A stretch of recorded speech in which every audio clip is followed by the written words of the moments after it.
Asia-Pacific LNG demand is falling to 257 million tons, while Southeast Asia bucks the decline and draws greater supply interest. To unpack what this means, Mr. Andrea Steger of the International Gas Union, or IGU, joins us on the program. Hi, Andrea. Thanks for joining us. Why is Southeast Asia's LNG demand rising while the rest of Asia slows? Well, first of all, thanks for having me here. It's an important moment for LNG and energy demand at large. And of course, Southeast Asia is the center of energy demand growth and gas demand growth. There is no surprise on that note. There is no surprise because, again, there is a lot of new energy required by population increasing and living standards requirements. While the traditional markets, Japan, Korea, and China, of course, already enjoying a level of energy availability that is very much different from other countries in the region. Andrea, how should producers reposition supply as demand shifts towards Southeast Asia? Well, in these difficult moments, we have seen how the gas industry has been very flexibly adopting resilient strategies.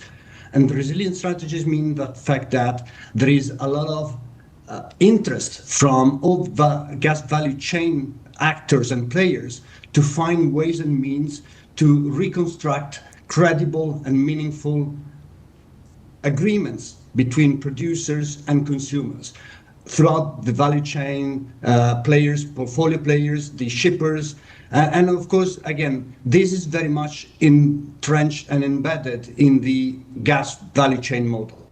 Andrea, what is driving demand towards Southeast Asia when it comes to liquid natural gas or LNG? What are the countries that you are seeing that are having a higher uptick in terms of demand?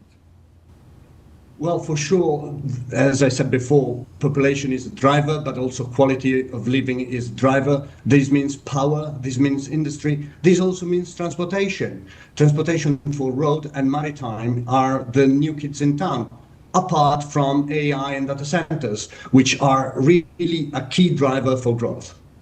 And in terms of cost, Andrea, how cost efficient is LNG compared to other energy sources such as coal or solar and wind?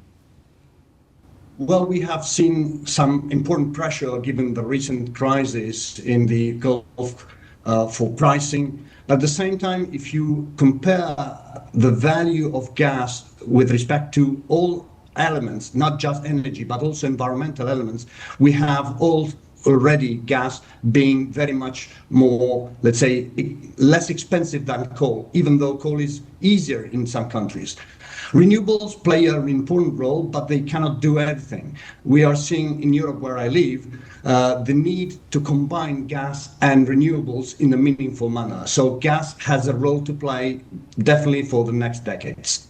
In terms of integrating LNG towards the energy mix, Andreas, what are you observing in terms of trends in the latter half of 2026 and in early 2027 when it comes to South Asia and other parts of Asia Pacific in general? Well, we are seeing an important trend of dynamics, given the fact that in many countries there is also a depletion curve in the domestic production. I see Malaysia, I was recently in Indonesia. There is a lot of projects trying to develop new domestic resources, but at the same time trying to combine them with import sourcing and import infrastructures. This will mean an important policy visibility, an important business visibility for the long term. And Andrea, what will determine whether this growth leads to more long-term contracts and infrastructure investment?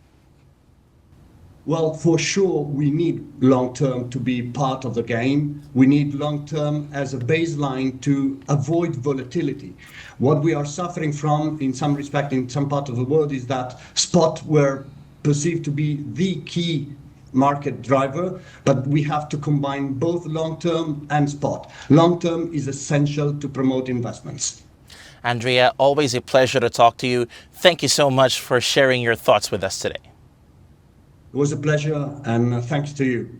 Again, that was Mr. Andrea Steger, President at the International Gas Union, or IGU. For more news, visit asian-power.com.